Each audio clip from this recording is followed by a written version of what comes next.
બાંભણિયા આપનું સ્વાગત કરું છું। ધોરણ 12 રસાયણ વિજ્ઞાનની અંદર આજે લેક્ચર નંબર 18 છેલ્લે લેક્ચર નંબર 17 ની અંદર આપણે ફોસ્ફેન વિશે અભ્યાસ કર્યો। આજે લેક્ચર 18 ની અંદર આપણે ફોસ્ફરસનું સંયોજન 2 PCl3 ફોસ્ફરસ ટ્રાઇક્લોરાઇડ વિશે અભ્યાસ કરવાનો છે। તો સૌપ્રથમ આપણે PCl3 ની બનાવટ જોઈએ। PCl3 ફોસ્ફરસ ટ્રાઇક્લોરાઇડ એની બનાવટ આપણે લઈએ મિત્રો તો બે બનાવટ આપણને અહીં આપી છે।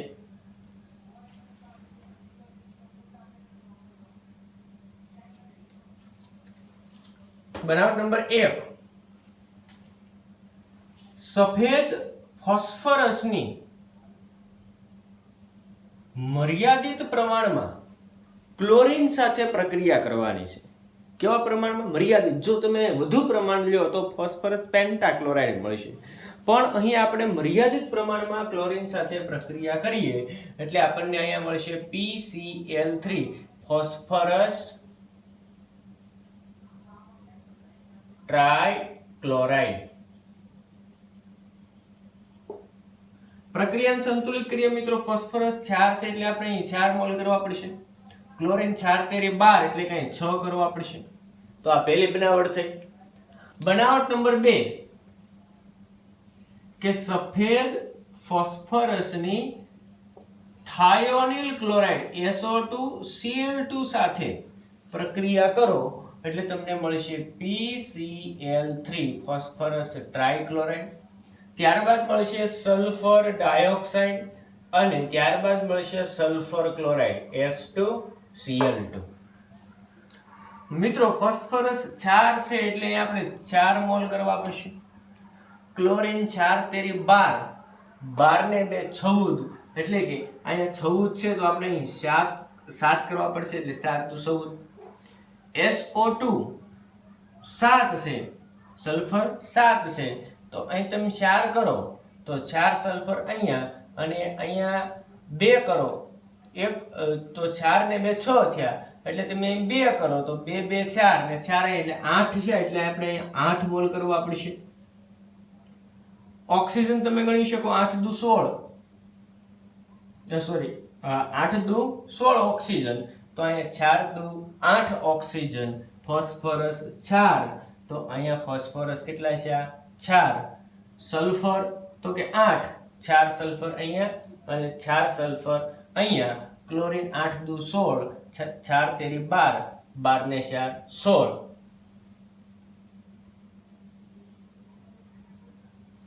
આપણે અહીંયા થાયોનિલ ક્લોરાઇડ એટલે SOCl2 લઈશું।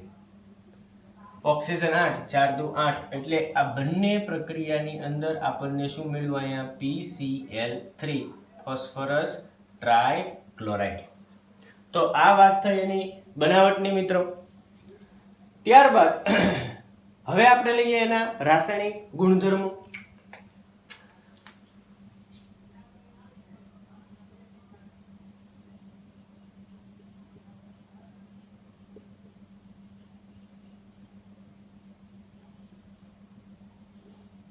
પહેલા આપણે બનાવટ જોઈએ।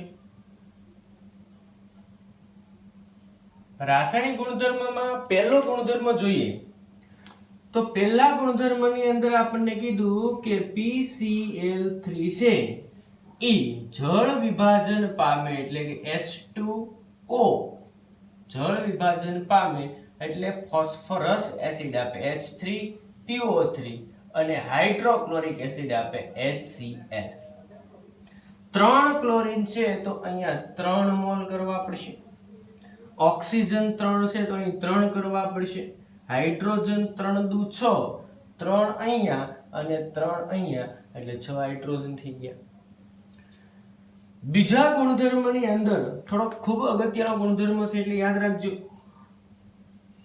કે PCl3 ની પ્રક્રિયા સલ્ફ્યુરિક એસિડ સાથે કરવાની છે H2SO4। તો H2SO4 સાથે સલ્ફ્યુરિક એસિડની PCl3 ફોસ્ફરસ ટ્રાયક્લોરાઇડ ની પ્રક્રિયા કરો એટલે પહેલા તમને અહીંયા મળશે HSO3Cl. આને શું કહેશું મિત્રો? તો કે chloro sulphonic acid. Chloro sulphonic acid plus HCl hydrochloric acid મળશે, પ્લસ ફોસ્ફરસ પેન્ટોક્સાઇડ મળશે, પ્લસ સલ્ફર ડાયોક્સાઇડ અને પ્લસ પાણી છૂટું પડશે. ફરી એકવાર કે PCl3 ની સલ્ફ્યુરિક એસિડ સાથે પ્રક્રિયા કરો એટલે પહેલા તમને મળશે chlorosulphonic acid, hydrochloric acid, phosphorus pentoxide, sulphur dioxide અને છેલ્લે શું મળશે? પાણી. પ્રક્રિયાને સંતુલિત કરીએ મિત્રો તો ફોસ્ફરસ નિપજની અંદર 2 છે તો આપણે અહીંયા 2 મોલ કરવા પડે 2 PCl3 લેવું પડે. ક્લોરીન 3 દુ 6 છે તો અહીં તમે 2 કરો તો 2 ક્લોરીન અહીંયા, અહીં 4 કરો એટલે 4 ને 2 6 થઈ ગયા. તો તમે જો સલ્ફેટ કેટલા છે? SO3 કેટલા છે? તો કે 1 અહીંયા, ખાલી સલ્ફર ગણો તો કે 2 સલ્ફર અહીંયા અને 1 સલ્ફર અહીંયા એટલે કે 3 સલ્ફર છે. તો આપણે અહીં 3 કરવા પડે. મિત્રો હાઇડ્રોજન ગણો તમે, 2 હાઇડ્રોજન અહીંયા, 2 અને 4 અહીંયા એટલે 6, 6 ને 2 8 હાઇડ્રોજન છે તો મારે અહીંયા 4 કરવા પડશે, 4H2SO4 કરવું પડશે. તો સલ્ફર 4 છે તો 2 અહીંયા અને મારે 2 કરું એટલે 2 2 4 થઈ ગયા. ઓક્સિજન ગણો 6 કે 16 તો કે 3 દુ 6, 6 ને 5 11, 11 ને 1 12 અને 2 2 4, 12 ને 4 16. એટલે આ થયું ક્લોરો સલ્ફોનિક એસિડ. ક્યારે આપે? PCl3 કોની સાથે પ્રક્રિયા કરે તો ક્લોરો સલ્ફોનિક એસિડ આપે? તો કે સલ્ફ્યુરિક એસિડ સાથે. એટલે આ બીજા ગુણધર્મની વાત થઈ મિત્રો. ફરી એકવાર સફેદ ફોસ્ફરસની ક્લોરીન સાથે પ્રક્રિયા કરો તો ફોસ્ફરસ ટ્રાયક્લોરાઇડ મળે. સફેદ ફોસ્ફરસની થાયોનિલ ક્લોરાઇડ SOCl2 સાથે પ્રક્રિયા કરો તો PCl3 ફોસ્ફરસ ટ્રાયક્લોરાઇડ મળે. 2 ગુણધર્મો જોઈએ તો કે ભાઈ PCl3 નું જળ વિભાજન પામે એટલે 2 એસિડ આપે. કયા કયા 2 એસિડ આપે? તો કે ફોસ્ફરસ એસિડ અને હાઇડ્રોક્લોરિક એસિડ. તો ગુણધર્મ નંબર 3 જોઈએ આપણે. મિત્રો તમે જ્યારે આ બનાવટ અને રાસાયણિક ગુણધર્મો તમારી નોટબુકની અંદર લખો ત્યારે એક મારી ખાસ અપીલ બધા જ વિદ્યાર્થી મિત્રોને કે તમે આ સમીકરણ ઉપરથી આ બનાવટ અને ગુણધર્મની થિયરી પણ તમારી નોટબુકની અંદર ખાસ લખતી જવી. જો તમે બુક બનાવતા હો તો ટેક્સ્ટ બુકમાં હોય એની ના લખો તો ચાલશે, પણ જે ટેક્સ્ટ બુક સિવાયનું હું તમને ગુણધર્મ, ઉપયોગ કે બનાવટ કોઈ પણ સમીકરણ વાળો તમને પ્રશ્ન કરાવું એટલે એની થિયરી અને સમીકરણ તમારે તમારી નોટબુકની અંદર ફરજિયાત લખવાનું રહેશે. ગુણધર્મ નંબર 3 જોઈએ. PCl3 ત્રીજો ગુણધર્મની અંદર આપણે બધા જ મોસ્ટ ઓફ પ્રક્રિયાઓ આપણે લઈ લઈશું. તો કે PCl3 ની પ્રક્રિયા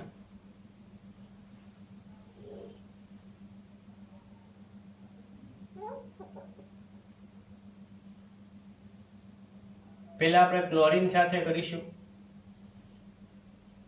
પછી આપણે SO2Cl2 સાથે કરીશું,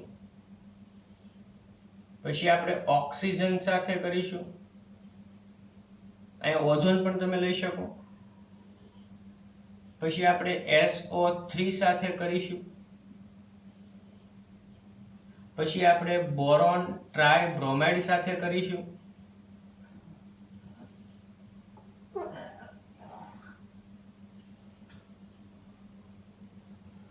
તો પહેલા આપણે ક્લોરીન સાથે પ્રક્રિયા કરીએ તો આપણને PCl3 3 ને 2 5 એટલે કે અહીંયા આપણને મળશે PCl5 ફોસ્ફરસ પેન્ટાક્લોરાઇડ. અહીંયા આપણને મળશે PCl5 plus SO2 sulphur dioxide oxygen સાથે કરો તમે તો એક ઓક્સિજન PCl3 માં દાખલ થાય એટલે મળશે POCl3 ખાસ અગત્યનું સંયોજન phosphorus oxychloride phosphorus oxychloride sulphur trioxide સાથે કરો ત્યારે પણ તમને એવું મળશે કંઈક POCl3 એટલે કે એક ઓક્સિજન આમાંથી જતો રહ્યો તો અહીંયા મળશે તમને SO2 ફોસ્ફરસ ઓક્સીક્લોરાઇડ અને સલ્ફર ડાયોક્સાઇડ અહીંયા તમને યોગશીલ નિપજ મળશે કઈ નિપજ મળશે યોગશીલ તો યોગશીલ નિપજમાં તમે લખી શકો PCl3 BBr3 આને યોગશીલ નિપજ આપણે કહીશું ત્યારબાદ આપણે છેલ્લી એક પ્રક્રિયા લઈએ સિલ્વર ધાતુ સાથે તો સિલ્વર ધાતુ સાથે તમે પ્રક્રિયા કરો તો તમને પેલા ફોસ્ફરસ મળશે અને સિલ્વર ક્લોરાઇડ મળશે એટલે ફોસ્ફરસ આપણે P4 સ્વરૂપે હંમેશા લખશું P4 પ્લસ સિલ્વર ક્લોરાઇડ મળશે તમને HgCl તો હજુ તમારે અહીં 4 મોલ કરવા પડશે ફોસ્ફરસ ટ્રાઇક્લોરાઇડના તો 4 તેરી 12 થશે તો અહીંયા 12 મોલ આપણને સિલ્વર ક્લોરાઇડ મળશે તો આપણે 12 મોલ સિલ્વર લેવું પડશે મિત્રો એટલે 4 મોલ છે એ તમારે અહીં PCl3 4PCl3 લેવું પડે તો આ એના બીજા નાના ગુણધર્મો છે કે જે એક માર્ક્સમાં તમને પ્રશ્ન પરીક્ષામાં પૂછી શકે ક્લોરીન સાથે કરો તો ફોસ્ફરસ પેન્ટાક્લોરાઇડ મળે SO2Cl2 સાથે કરો તો ફોસ્ફરસ પેન્ટાક્લોરાઇડ અને સલ્ફર ડાયોક્સાઇડ વાયુ મળે ઓક્સિજન કે ઓઝોન સાથે કરો તો ફોસ્ફરસ ઓક્સીક્લોરાઇડ મળે સલ્ફર ટ્રાયોક્સાઇડ સાથે કરો તો ફોસ્ફરસ ઓક્સીક્લોરાઇડ અને સલ્ફર ડાયોક્સાઇડ મળે બોરોન ટ્રાઇ બ્રોમાઇડ સાથે પ્રક્રિયા કરો તો તમને યોગશીલ નિપજ મળે અને સિલ્વર સાથે કરો તો તમને ફોસ્ફરસ ધાતુ છે છૂટી પડે એવી જ રીતના તમે સોડિયમ સાથે પ્રક્રિયા કરો ત્યારે પણ તમને સોડિયમ ફોસ્ફાઇડ મળશે અને NaCl મળશે તો એ પ્રક્રિયા આપણે લખવી હોય તો લખી શકીએ કે PCl3 પ્લસ સોડિયમ ધાતુ તો તમને અહીંયા શું મળશે તો કે Na3P સોડિયમ ફોસ્ફાઇડ મળશે અને ત્યારબાદ સોડિયમ ક્લોરાઇડ મળશે NaCl મિત્રો ક્લોરીન છે 3 છે એટલે આપણે અહીંયા 3 મોલ કરવા પડશે તો સોડિયમ કેટલા છે આ તો કે 3 અહીંયા અને 3 અહીંયા 6 છે એટલે કંઈ 6 મોલ કરવા પડશે એટલે આ છે એના રાસાયણિક ગુણધર્મોની વાત આપણે કરી મિત્રો ખાસ અગત્યના ત્યારબાદ છેલ્લા બે ગુણધર્મો જોઈએ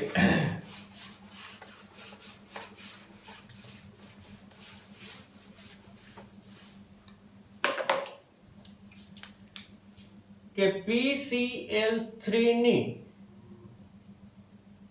OH સમૂહ ધરાવતા કાર્બનિક સંયોજન સાથે પ્રક્રિયા મિત્રો PCl3 જે છે ઈ OH સમૂહ ધરાવતા કાર્બનિક સંયોજન સાથે પ્રક્રિયા કરે પણ કેવી પ્રક્રિયા કરે તો કે વિસ્થાપન પ્રક્રિયા કરે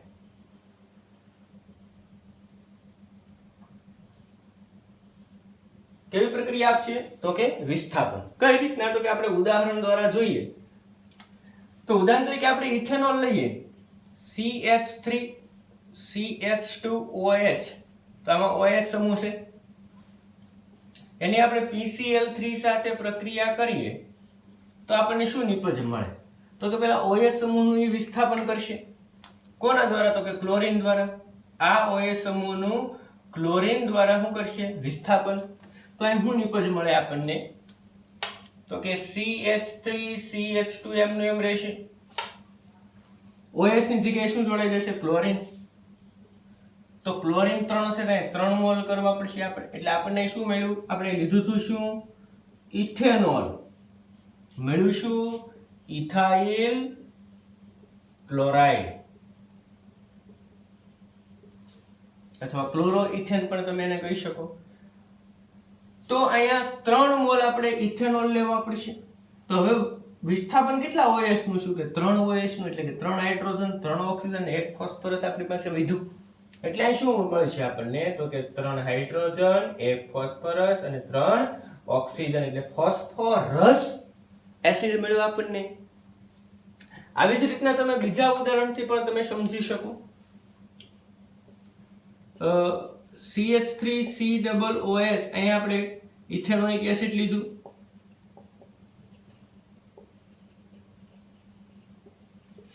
એની PCl3 સાથે પ્રક્રિયા કરીએ આપણે તો અહીં પણ ઉપરની પ્રક્રિયા જેવું જ થશે કે આ OH સમૂહનું જો મિત્રો છે અહીંયા કઈ એસિડ સમૂહ કાર્બોક્સિલિક એસિડ પણ આપણે OH સમૂહની વાત કરીએ છીએ એટલે આપણે OH સમૂહનું વિસ્થાપન છે એ કોના દ્વારા થશે ક્લોરીન દ્વારા. તો એક ક્લોરીન એક OH નું વિસ્થાપન કરે તો કેટલા ક્લોરીન કેટલા OH નું 3 ક્લોરીન કેટલા OH નું વિસ્થાપન કરે તો કે 3 OH નું. એટલે હવે શું મળશે આપણને તો કે 3 CH3CO ને જોડાશે હું તો કે ક્લોરીન એટલે અહીંયા આપણને શું મળ્યું એસિટાઇલ ક્લોરાઇડ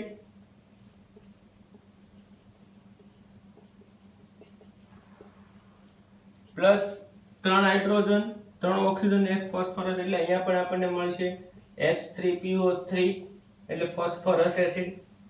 તો આ OH સમૂહ ના વિસ્થાપન સાથેની પ્રક્રિયા થઈ. ત્યારબાદ એક છેલ્લો ગુણધર્મ લઈએ કે PCl3 ની પ્રક્રિયા ઓક્ઝેલિક એસિડ એને તમે C2H2C2O4 તરીકે પણ તમે લખી શકો ઓક્ઝેલિક એસિડ. તો અહીંયા તમને નિપજ શું આપે તો કે પહેલા તો તમને આપશે ફોસ્ફરસ એસિડ H3PO3 ત્યારબાદ તમને કાર્બન મોનોક્સાઇડ અને કાર્બન ડાયોક્સાઇડ બંને મળશે અને હાઇડ્રોક્લોરિક એસિડ. મિત્રો ખાસ યાદ રાખજો કે PCl3 ની કોની સાથે પ્રક્રિયા કરતા કાર્બન મોનોક્સાઇડ ને કાર્બન ડાયોક્સાઇડ બંને વાયુ મળે. તો યાદ રાખજો ઓક્ઝેલિક એસિડ COOH ટ્વાઇસ અથવા H2C2O4. હવે આ મિત્રો અહીં જોઈએ આપણે સંતુલિત કરીએ. આપણી પાસે અહીં ક્લોરીન 3 છે એટલે આપણે 3 મોલ કરવા પડશે. તો હાઇડ્રોજન 3 અહીંયા અને 3 અહીંયા 6 છે એટલે 6 હાઇડ્રોજન કરવા હોય તો 3 કરવા પડશે 3 દુ 6. તો કાર્બન કેટલા છે આ 3 દુ 6 તો 3 અહીંયા લ્યો અને 3 અહીંયા લ્યો એટલે 6 કાર્બન થઈ ગયા. ઓક્સિજન તો કે 3 દુ 6 3 દુ 6 એટલે કે 12 થયા. સોરી 3 દુ 6 અને 3 દુ 6 ઓકે એટલે 3 દુ 6 3 એટલે 9 9 ને 3 12 એટલે અહીંયા આપણને શું મળ્યું ફોસ્ફરસ એસિડ. તો આ એના રાસાયણિક ગુણધર્મ છે. હવે આપણે એના ભૌતિક ગુણધર્મો બંધારણ અને ઉપયોગ વિશે વાત કરીએ.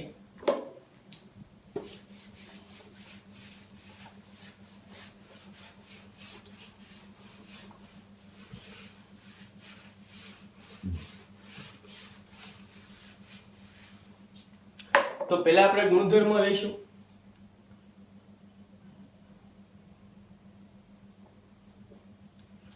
તો ગુણધર્મમાં પહેલો ગુણધર્મ લઈશું તો કે રંગવિહીન છે, ધુમાયમાન પ્રવાહી છે. કેવું? ધુમાયમાન પ્રવાહી. ફોસ્ફરસ ટ્રાઇક્લોરાઇડ ને પાત્રમાં ભરેલું હોય તમે જુઓ તો ધુમાડા જેવું પ્રવાહી તમને છે એ પાત્રની અંદર જોવા મળે. પ્રવાહી છે એટલે એનું ઉત્કલન બિંદુ 349 કેલ્વિન છે. ત્યારબાદ આપણે એનું બંધારણ જોઈએ.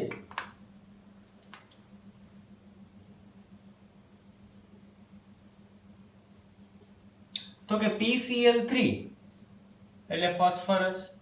ફોસ્ફરસની બાહ્યતમ કક્ષકમાં 3 ઇલેક્ટ્રોન હોય. આ 1 ક્લોરીન, આ 2 ક્લોરીન, આ 3 ક્લોરીન અને એક અહીંયા અબંધકારક ઇલેક્ટ્રોન યુગ્મ રહેશે મિત્રો. તો તમે બંધારણ દોરો તો તમને પિરામિડલ આકાર મળ્યો.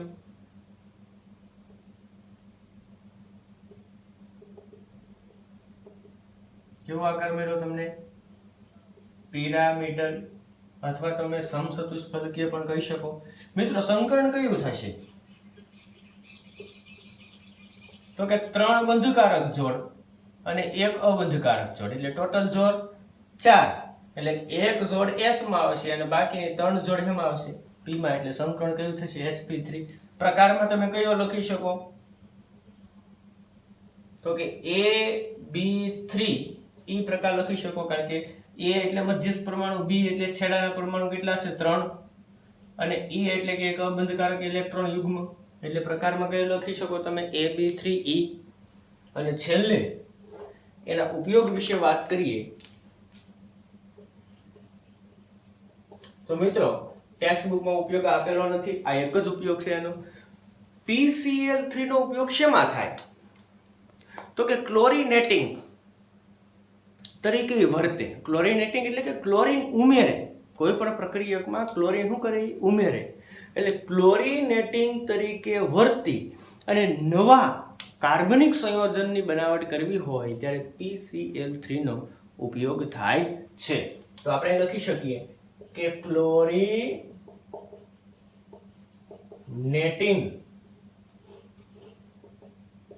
તરીકે